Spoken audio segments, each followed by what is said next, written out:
Abaturiye ruhurura y'amazi itandukanye umurenge wa Gitega n'uwa Kimisagara barasaba umujyi wa Kigali kubasanira iyi ruhurura ngo kuko iyo imvura iguye badasinzira ahubwo baba bikanga ko ibasenyera cyane ko bigaragara ko yangiritse bikomeye.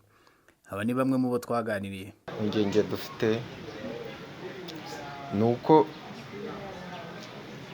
yarangiritse bigaragara kandi hariho amateme nk'atatu yambutse abantu, urujya n'uruza byarapfuye.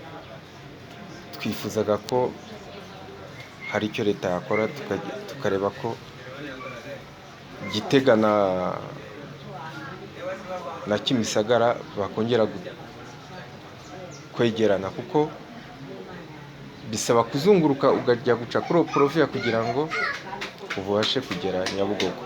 Iyo imaze kuzura, imvura yabaye nyinshi irasakara no mu mazu atuye hafi aho ngaho akagera mu nzu. Icyo twasaba umujyi wa Kigali nuko bayikora bakayifunga nk'uko bakoze hariya ujya mu Gasyata cya kiraro, byaba byiza, kandi bakadushyiraho amateme yambuka nk'uko yahozeho mbere. Muri make impungenge zirahari, bayikoze byaba ari byiza kuko hari igihe amazi aba menshi ukabona nyine atwaye ibintu biri nko hanze, nawe ukabona hari yajya nko mu nzu. Byaba byiza rero bayikoze, kuko bayikoze twaba twishima. Muri make icyo umuntu yayisaba ni ukuyikora, nta kindi, nta bindi birenzeho. Bayikoze umuntu yagira umutekano. Niramuka imvura iguye hazasenyuka byinshi.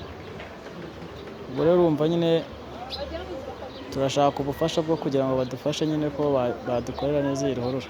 Turasaba umujyi wa Kigali kuba badufasha bakayidukorera, bakayitwubakira neza hagakomera, nk'uko n'ikiraro cyari kiri hano cyaragiye kubera imvura nyinshi. Ubwo rero turasaba umujyi wa Kigali ko badufasha bakayitwubakira tukabona amahoro, tukabona umutekano kuri yo. Ku murongo wa telefone umukozi ushinzwe ibikorwa remezo mu mujyi wa Kigali Bwana Emmanuel Agaba Katabarwa akaba avuga ko icyo kibazo bakizi ndetse hari icyo barimo kugikoraho, gusa ngo ingengo y'imari yo gukora neza iyi ruhurura itaraboneka.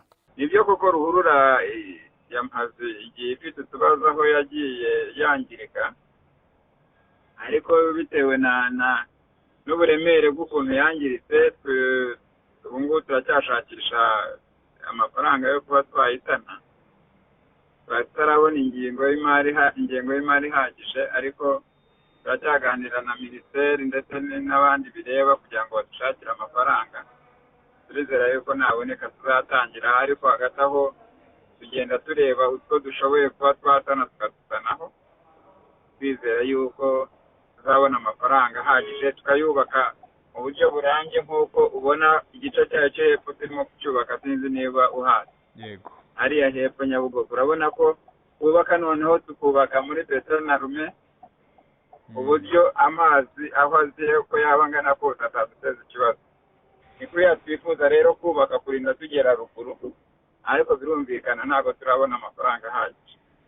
Jean Damascene Nsengiyumva, Prime TV, umujyi wa Kigali.